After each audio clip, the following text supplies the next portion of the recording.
Hello everyone, welcome back to my YouTube channel. Welcome to Life in Scrubs. ඔයාලා මගේ channel එකට අලුත් කෙනෙක් නම් මං කැලණිය medical faculty එකේ final year medical student කෙනෙක්. ඉතින් මේ channel එකේදී ඔයාලට පුළුවන් medical students ලා කොහොමද ඒගොල්ලන්ගේ studies උයි life එකේ අනික් දේවල් balance කරන්නේ කොහොමද කියන එක බලා ගන්න. දැන් අපේ යන්නේ final year එකේ 3 වෙනි appointment එක. ඒක තමයි psychiatry appointment එක.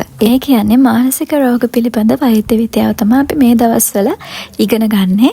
සහ ඒ වාට්ටුවේ තමයි මානසික රෝග වාට්ටුවේ තමයි අපි මේ දවස්වල ඉන්නේ. ඉතින් psychiatry ward එක සතියක් ගෙවෙන්නේ කොහොමද කියන එක ගැන තමයි මගේ අද වීඩියෝ එකෙන් අරගෙන එන්නේ.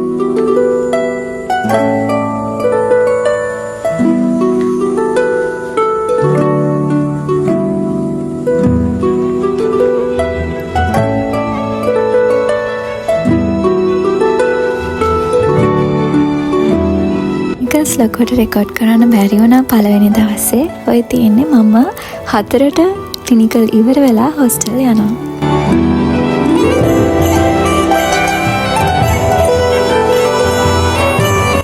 හොස්ටල් ගිහිල්ලා වොෂ් එකක් දාලා ආපහු ෆැකල්ටි ආපු මම රෑ වෙනකම්ම ෆැකල්ටි එකට වෙලා පාඩම් කරා.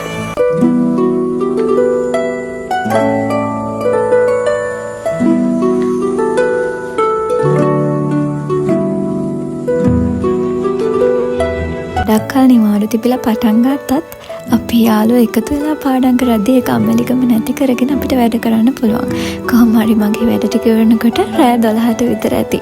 ඊට පස්සේ මම හොස්ටල් යන ගම.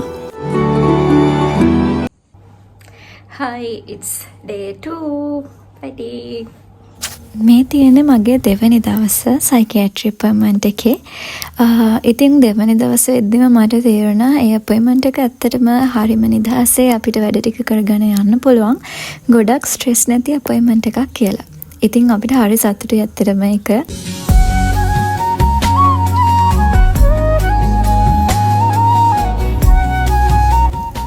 සාමාන්‍යයෙන් අපිට හෙම්බිරිස්සාවක් හරි වුණක් හරි හැදුනම අපි කවදාවත් දෙපාරක් හිතන්නේ නැහැනේ බෙහෙත් ගන්න යන්න. අපිට ඕන වෙන්නේ ඒ ලෙඩේ ඉක්මනට හොඳ කරගන්න. හැබැයි අපි හැමෝම දන්න කාරණයක් තමයි ලංකාවේ මිනිස්සු තමන්ගේ මනස ලෙඩ වුණොත් එහෙම ඒ දෙයට බෙහෙත් ගන්න ඔය කියනවා වගේ උනන්දුවක් දක්වන්නේ නැහැ කියන එක. ඉතින් මන් දකින විදිහට අපේ මනස කියන්නේ අපේ ඇඟ වගේම අපි හරීම ආදරෙන් බලා ගන්න ඕන දෙයක්. ඉතින් එයා ලෙඩ වුණාම ගිහිල්ලා බෙහෙත් අරගෙන එයාව සනීප කරගන්න මං හිතනවා අපි කවදාවත් අකමැති වෙන්න ඕනේ නැහැ කියලා. Hi, අද psychiatry day 3 මට ඊගෙන මුකුත් ලොකෝට රෙකෝඩ් කරන්න බැරි වුණා. ඉතින් මං අද රෙකෝඩ් කරන්න කොහොමද? ලොකු අවුලක් නැහැ. සයිකියාට්‍රි අනික් අපොයින්ට්මන්ට් වලට හරිම ෆ්‍රී වගේ. මහන්සි අඩුයි. ඒතර ගොඩක් කාලෙකින් පටන් ගත්ත හින්දාද මන්දා මේ නින්ද යනවා. It's okay. ටික දවසක් යනවා කොහොමද හුරු වෙන්න. අවුලක් නැහැ වගේ වලමු. මේ වෙන සබ්ජෙක්ට්ස් වල ඒවත් පාඩම් කරන්න පුළුවන් නම් තමයි ගොඩක් හොඳ. මේක වැඩ අඩු අපොයින්ට්මන්ට් එකක් නේ. අනික අපිව දැන් ටික ටික ලං වෙනවා ෆයිනල්ස් වලට. ඉතින් ඒක නිසා මම හිතේ දැන් මේ අපොයින්ට්මන්ට් එක අනික්වත් චුට්ටක් හරි කොහොම හරි කරගන්නම් කියලා. ෆයිටිං. මේ තියෙන්නේ මගේ උදේ ස්ටඩි සෙෂන් එක මේ 3 වෙනි දවසේ. psychiatry appointment එකේ අනික් appointments වල වගේ ward round කියලා දෙයක් ඒ කියන්නේ ward එක ඇතුළට ගිහින් ලෙඩ බැලීමක් සිද්ධ වෙන්නේ නැහැ ලොකුවට. ඒකෙදි වෙන්නේ ඒගොල්ලන්ගේ වෙනම රූම් එකකට එකතු කරගෙන ගිහිල්ලා කන්සල්ටන්ට් සහ අනික් ડોක්ටර්ස්ලා එයාලත් එක්ක කතා කරලා එයාලට අවශ්‍ය ට්‍රීට්මන්ට්ස් කරන එක. සයිකියාට්‍රි වෝඩ් එකේදී අපිට කරන්න තියෙන වැඩ ප්‍රමාණය අඩු නිසා අපි වෝඩ් එකේ ඉන්න වෙලාවෙම කට්ටිය එකතු වෙලා ඩිස්කෂන් එකක් කරන්න පටන් ගත්තා. ඒක නම් මාරම ඉෆෙක්ටිව් වුණා. මං හැමදාම කියනවා වගේ තනියෙන් පාඩම් කරනවට වඩා ගොඩාක්ම හොඳ ස්ටඩි ටිප් එකක් තමයි යාළුවොත් එක්ක එකතු වෙලා ඩිස්කෂන් කරනවා කියන එක.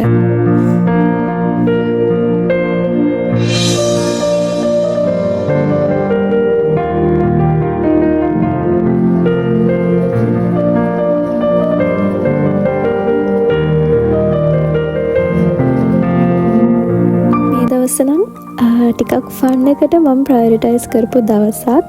මේ දවසේ මං හවස ඇවිල්ලා වැඩක් කරේ නැහැ. ඇවිල්ලා රෙස්ට් එකක් අරගෙන මගේ ළඟම යාළුවෝ තුන්දෙනෙකුත් එක්කන් පොඩි අවුටින් එකක් ගියා. මේක ගර්ල්ස් ඔන්ලි අවුටින් එකක්. ගොඩ කාලයකට පස්සේ තමයි අපි හතර දෙනා මෙහෙම අවුටින් එකක් ගියේ. ඇත්තටම මම පර්සනලි ගර්ල්ස් අවුටින් උනත් නැත්නම් යාළුවෝ ඔක්කොම එකතු වෙලා ගර්ල්ස් බොයිස්ලා ඔක්කොම එකතු වෙලා යන අවුටින් වලට උනත් හරියම කැමතියි. එකකට වැඩිපුර කැමතියි කියලා කියන්න බෑ. මොකද ඒ දෙකේ තියෙන්නේ වයිබ්ස් දෙකක්. ගර්ල්ස් ඔන්ලි අවුටින් වල අපි කතා කරන දේවල් අපි හැමෝම ගියාම කතා කරන්නේ නැහැ. ඒ වුණාට ඔක්කොමලා එකතු වෙලා එළියට ගියාම සින්දු කියලා ෆන් එකක් ගන්න පුළුවන්. ඉතින් දෙපැත්තම තියෙනවා. This is my final look guys.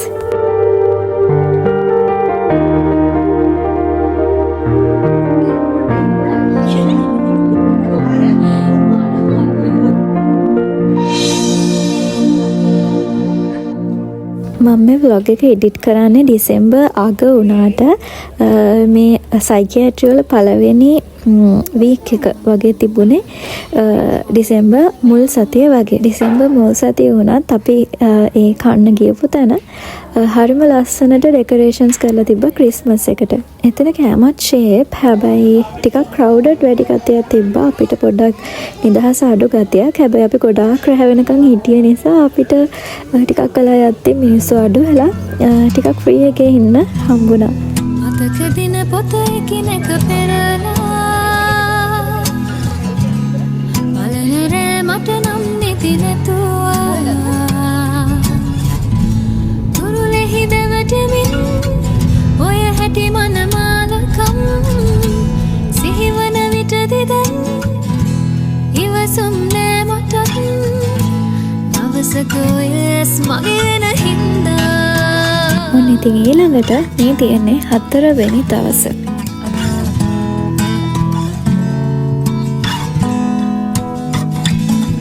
නුඹෙනමට මම ගෙත හීන ගෙත්තම් පාට පාටක ඇඳපු සිත්තම් පින්න වැටනර සීත ඇත්නම් සතපවන්න නුඹ පපුවේ උණුසුම් කුමරාදනී. මේ සාමාන්‍යයෙන් පටන් ගත්ත කියන්නේ තාම පටන් ගත්තේ එතන ගොඩක් කාලෙකින් පටන් ගත්තේ. සෝ එහෙම සාපේක්ෂව ගත්තොත් ඇත්තටම වැඩ ටිකකුත් කෙරුණා. මං හිතන් හිටියේ මේ අපොයින්ට්මන්ට් එකේ වෙන අපොයින්ට්මන්ට්ස් වල ඒවා කරන්නම් කියලානේ. තාම වෙන අපොයින්ට්මන්ට්ස් වල වෙන පටන් ගන්න බැරි වුණා. තාම සයිකියාට්‍රි විතරයි බැලුවේ. but it's okay. සාමාන්‍යයෙන් මේ ෂේප් එකේ වැඩක් කෙරුණ එක ගැන සතුටුයි. මම මේ vlog එක කරන්නේ සෙන්සුරාදා වෙනකන් විතරයි. මොකද ඊට පස්සේ මට එඩිට් කරන්නත් ඕනනේ. ඉතින් බලමු තව දවස් මේ සතියේ 4 වෙනි දවස් තමයි අද යන්නේ.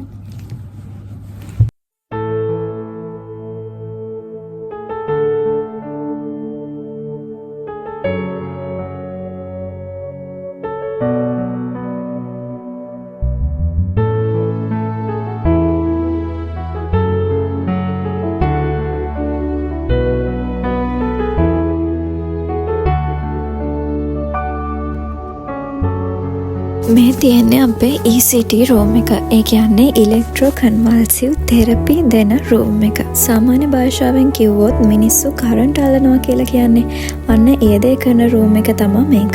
ડિප්‍රෙෂන්, එතකොට ෂිසොෆ්‍රීනියා ඒ වගේ නම් තියෙන සමහර මානසික රෝග තියෙනවා.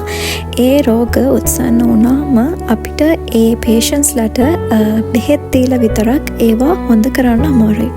ඉතින් දෙන්න පුළුවන් බෙහෙත් ඔක්කොම දීලත් එයාගේ ඉම්ප්‍රූව්මන්ට් එකක් නැත්තම් යූස් කරන ට්‍රීට්මන්ට් මෙතඩ් එකක් තමයි මේ ECT කියලා කියන්නේ. මේ 4th day එක. එතකොට අද අපිට ටියුට් එකක් තියෙනවා. අපිට හැමදාම වගේ ටියුට්ස් තියෙනවා. දැන් අපි උදේවරු වැඩ කරා, පේෂන්ට්ස් බැලුවා. දැන් ටිකක් මහන්සිත් වගේ. දැන් කන්න යන්නේ කාලෙක වෙලා ඊට පස්සේ එහෙම පැකේජ් එකට ගිහිල්ලා ටියුට් එකට ගිහින් ඒකලා ආයෙමත් හොස්පිටල් එකට එනවා.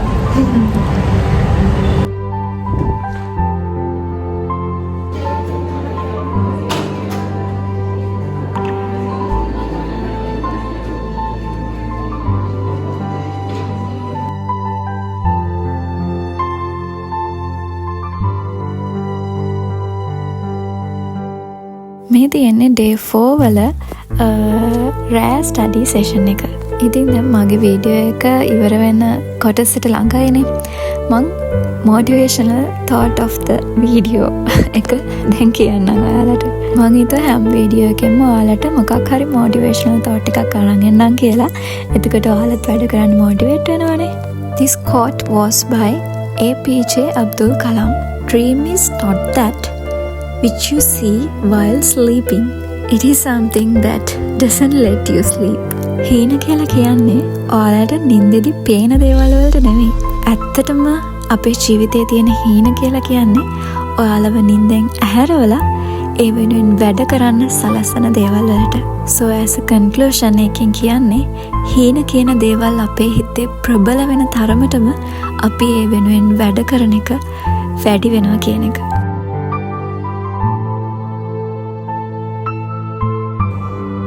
Hi, it's 5th day. අදම් පස්සෙන් දවස.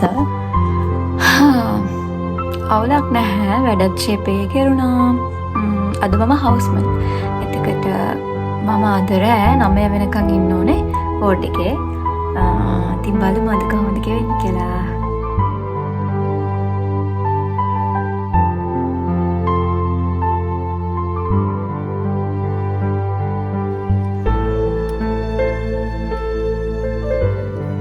liver brain.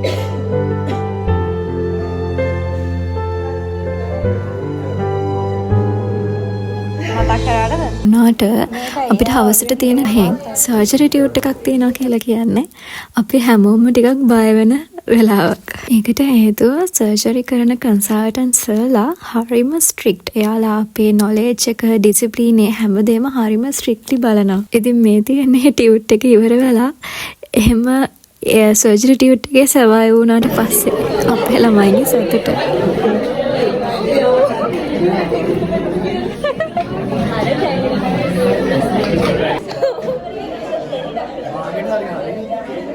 ඉතින් මාලේෂාට මොකද හිතෙන්නේ? හොඳට ඉන්නානේ.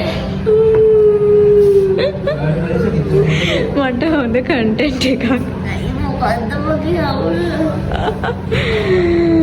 ඔන්න ඉතින් මං කිව්වා වගේ එදා අපිට හවුස්මන්නේ ඔය අපි කම්මැලිකමේ රෑ 9 වෙනකන් හවුස්මන් කරනවා.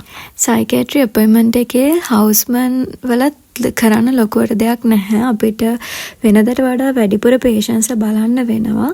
ඒත් අනික් අපොයින්ට්මන්ට් වලට සාපේක්ෂව ටිකක් වැඩ අඩුයි. ඉතින් ගොඩක් වෙලාවට අපි පේෂන්ස්ලා බලලා ඉවරුනහම පැත්තකට වෙලා මොනවා හරි පාඩම් කරන එක තමයි කරන්නේ. 9 වෙනකන් හිටියට පස්සේ අපි හවුස්මන්ලා 4 දෙනාම එකතු වෙලා වෝඩ් එකේ ෆෝන් එකෙන් අපේ කන්සල්ටන්ට්ස්ට කෝල් එකක් ගන්න ඕනේ. ඒකලා අපි බලපු පේෂන්ස්ලා කවුද, එයාලගේ මැනේජ්මන්ට් කොහොමද කරේ, මේ දේවල් ගැන විස්තර අපි කන්සල්ටන්ට්ස්ට කියන්න ඕනේ.